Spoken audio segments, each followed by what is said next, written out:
Exercise 1.4 का प्रश्न 2 का ये रहा 7वां प्रश्न 64/455, जिसका हमें शांत पहले ज्ञात करते हुए दशमलव विस्तार लिखना है। तो यहाँ हम मान लिया कि a बराबर 64/455 जो कि रियल नंबर यानी PYQ के फॉर्म में लिखा हुआ है। तो अब हम 455 का फैक्टर करते हैं, अभाज्य गुणनखंड करते हैं। तो 455 लिखा और इसे काटते हैं तो ये 5 से कटेंगे, 9 × 5 = 45 और 1, इसके बाद 7 से कटेंगे, 63 × 91।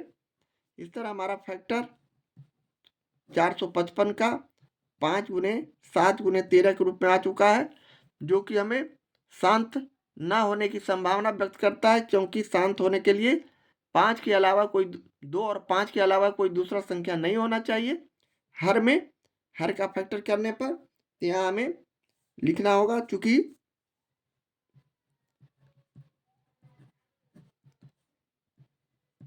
a के हर में 5 के अतिरिक्त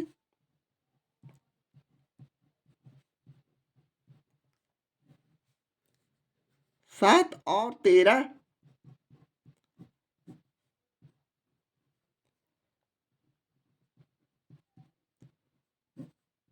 अभाज्य गुणनखंड है।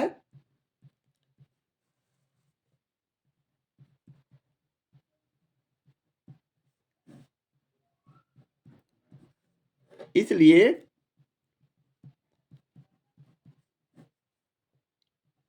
a का दशमलव विस्तार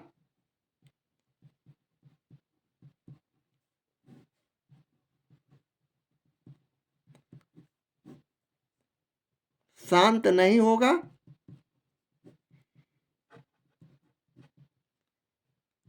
और इस तरह हम इसका दशमलव विस्तार नहीं निकाल सकते हैं। इसमें हर समय हमारे पास शेष बचते जाएगा, इसका सॉल्यूशन कंप्लीट नहीं हो पाएगा। इस तरह हम इसे यहाँ पर ही समाप्त कर देंगे अपने प्रश्न का सॉल्यूशन का, और यही हमारा आंसर हो जाएगा। इस तरह हम प्रश्न 2 के साथ में प्रश्न का सॉल्यूशन करते हैं। प्रश्न 2 का ये रहा 8वां प्रश्न 6/15। तो इसे भी हम मान लिया कि a बराबर 6/15 जो कि PYQ यानी रियल नंबर के रूप में है। तो हम इसका हर का फैक्टर करते हैं तो 2 × 3 × 5 हो जाएंगे।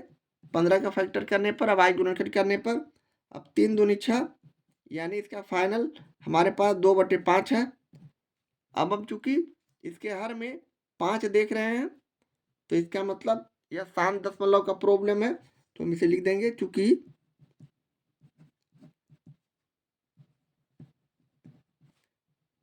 a के हर में 5 के अतिरिक्त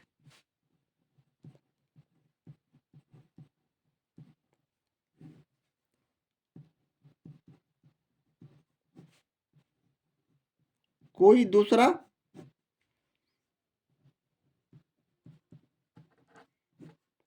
अभाज्य गुणनखंड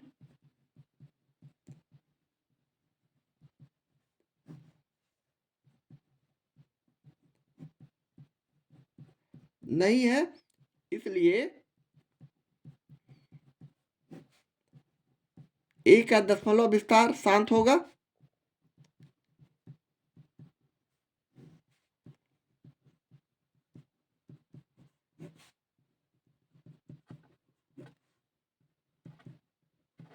इसका मतलब हम इसका दशमलव विस्तार लिख सकते हैं। तो अब हम लिखेंगे, अब a बराबर 2/5 है। अब 2/5 है तो इसे 10 के घात में लाने के लिए हम इसे 2 से गुना करते हैं, नीचे भी तो ऊपर भी 2 से गुना करना होगा तभी हमारा बैलेंस सही होगा। यानी अब हमारे पास रिजल्ट हो गया 2 दूनी 4/10 और 4/10 यानी 0.4 और ये हमारा आंसर हो गया। इस तरह हम प्रश्न 8 का सॉल्यूशन करते हैं। प्रश्न 2 का ये रहा 9वां प्रश्न 35/50।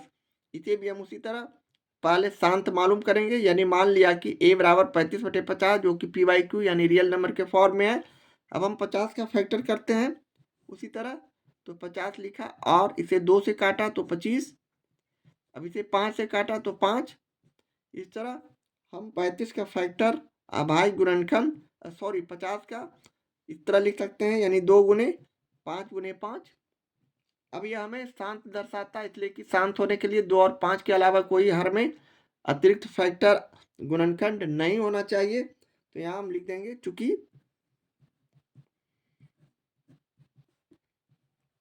ए के हर में 2 और 5 के अतिरिक्त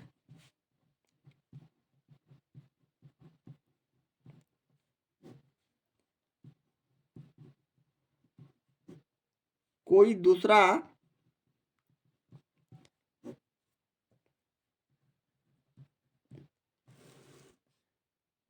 अभाज्य गुणनखंड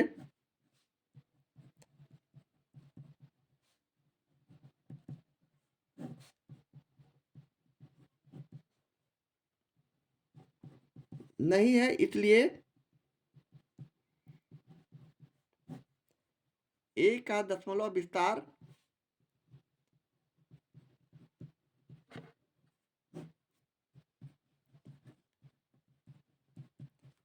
शांत होगा। इसलिए कि शांत होने के लिए हमें 2 और 5 के अतिरिक्त कोई दूसरा संख्या नहीं होना चाहिए। अब शांत होगा तो इसका हम दशमलव विस्तार भी लिख सकते हैं। तो आगे हम इसका लिखेंगे ए बराबर 35/2 पर पावर 2 गुने 5 पर पावर 3 है। अब हम यहाँ पावर को 10 के घातांक में लिखते हैं, यहाँ हर को, तो 5 पर पावर 2 है, सॉरी, और 2 पर पावर 1 ही है, तो हम नीचे भी 2 गुना करते हैं और ऊपर भी 2 गुना करते हैं, यानी 35/2 और नीचे 2 गुने 2 और गुने 5 पर पावर 2, यानी 35 दूना 70 और बटे नीचे 2 पर पावर 2 इंटू 5 पर पावर 2 है। अब इसे गुना करते हैं तो 70/10 के घातांक में से लिख दिए हैं, यानी 5 दूनी 10 पर घातांक 2। अब इसे हम ज़्यादा से ज़्यादा हल करते हैं तो 70 हम इसे 100 लिख देंगे। अब 100 लिखने का मतलब ये शून्य और शून्य कट गया, तो ये 7/10 हो गया। 7/10 को हम दशमलव में लिखेंगे तो 0.7 सीधे लिखेंगे और ये हमारा आंसर हो जाएगा। इस तरह का प्रश्नों का सोल्यूशन हम इसी तरह करते हैं। इस तरह हमारा ये प्रश्न 9 का सोल्यूशन हुआ।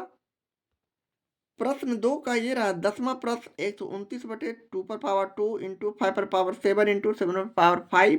इसे भी अब उसी तरह मान लिया कि ए बराबर 129/2 पर पावर 2, 5 पर पावर 7 और 7 पर पावर 5 के रूप में लिखते हुए पी वाई क्यू यानी रियल नंबर है यह। तो हम इसे देख रहे हैं 2 और 5 के अतिरिक्त यहाँ 7 भी है।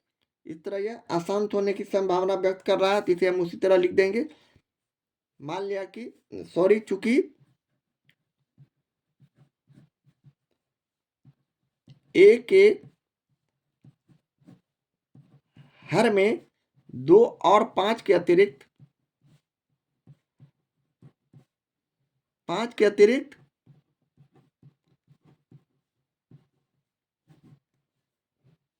कोई दूसरा अभाज्य 5 के अतिरिक्त दूसरा अभाज्य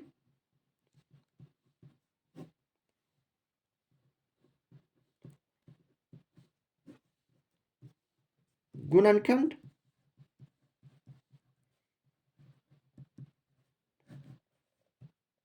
सात भी है, इसलिए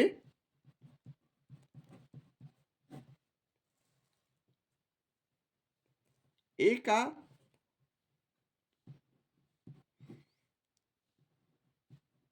दशमलव विस्तार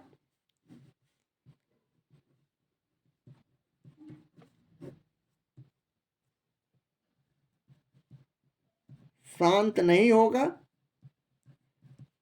शांत नहीं होगा तो इसका दशमलव में भी हम इसे नहीं लिख सकते हैं और यही हमारा आंसर आ चुका है।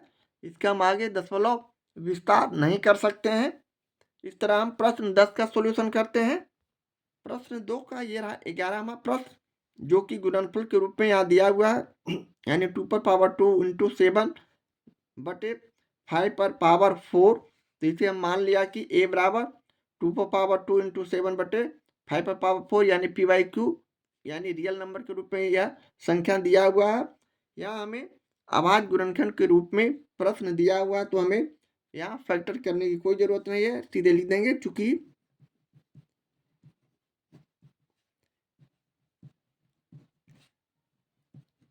ए के हर में 5 के अतिरिक्त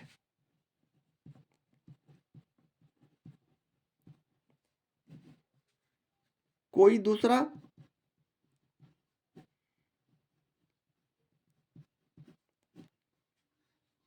अभाज्य गुणनखंड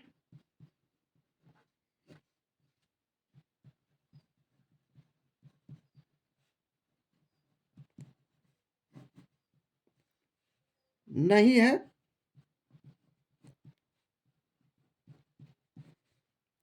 इसलिए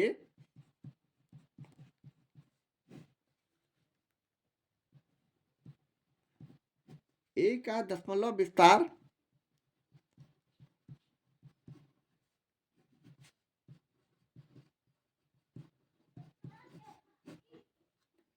शांत होगा, क्योंकि शांत होने के लिए हमें हर का फैक्टर 2 और 5 के रूप में होना चाहिए। तो शांत होगा, अब शांत होगा तो हम इसका दशमलव विस्तार भी लिख सकते हैं, यानी अब हम आगे इसे दशमलव में लिख सकते हैं, यानी a बराबर 2 पर पावर 2 इंटू 7 है, और नीचे हमारे पास घातांक 5 पर पावर 4 है।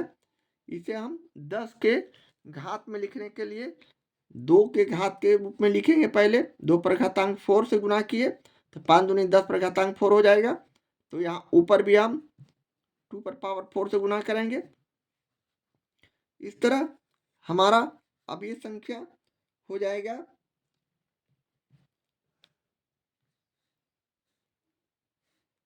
ये 4 और 2 जोड़ दिए तो 2 पर घातांक 6 हो जाएगा, और गुने 7, और नीचे हम इसे 5 में 10 पर घातांक 4 लिख सकते हैं। इसे हम आगे हल करते हैं तो 2 को 6 बार गुना करते हैं, 2 गुने 2 गुने 2 तो हमारा 64 आएगा, 64 गुने 7, और 1 पर 4 शून्य। अब 64 को 7 से गुना करते हैं तो हमारा रिजल्ट 7 की 8 हासिल 2, 42 और 2 44, 448 बटे 10,000। अब इसे दशमलव विस्तार में आसानी से लिख सकते हैं, यानी 448 लिखा। अब हम 1 2 3 4 अंक के बाद दशमलव बैठाना है, तो हमारे पास ये 3 ही अंक है, एक शून्य बैठाए और दशमलव दे के 4 अंक ले आए। इस तरह हमारा ये आंसर हो गया। और इस तरह हम प्रश्न 2 के 11वें प्रश्न का सॉल्यूशन करते हैं। प्रश्न 2 का ये रहा 12वां प्रश्न 29/243, जिसे हमने मान लिया कि a बराबर 29/243 यानी यह p बाई क्यू यानी रियल नंबर के रूप में लिखा हुआ है। अब हम 243 का फैक्टर करते हैं, अभाज्य गुणनखंड निकालते हैं। तो ये 2 से न कट के 3 से कटेगा, 3 सती 1 है, 3 8 24, और 1 3 से काटे 7 81, 3 से काटे 3 27, 3 से काटे 3। इस तरह हमारा यह 29/243 को हम इस तरह लिख सकते हैं, 3 पर घातांक 1 2 3 4 5। अब शांत होने के लिए 2 और 5 के अतिरिक्त दूसरा संख्या नहीं होना चाहिए, तो यहाँ 3 पर घातांक 5 आ रहा है, यह हर का 3 पर घातांक 5 आना हमें अशांत सूचित कर रहा है, तो हम इसे इसी तरह लिख देंगे। चूंकि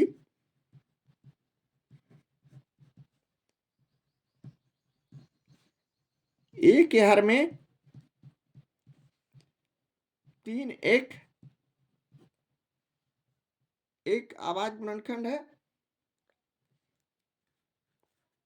ए के हर में 2 और 5 के अतिरिक्त यहाँ लिख सकते हैं 2 और 5 के अतिरिक्त यह 3 एक अभाज्य गुणनखंड, 2 और 5 के अतिरिक्त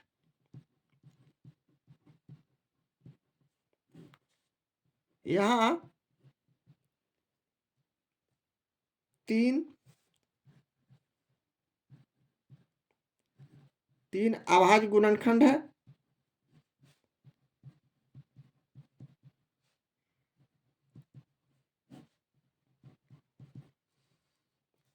इसलिए ए का दशमलव विस्तार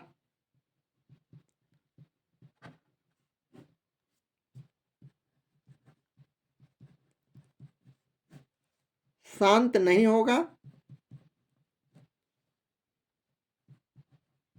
शांत नहीं होगा तो इसका हम दशमलव में लिख नहीं सकते हैं पूरा पूरा, कहीं न कहीं जाके हमें रिमाइंडर यानी शेष बचते जाता है अशांत में।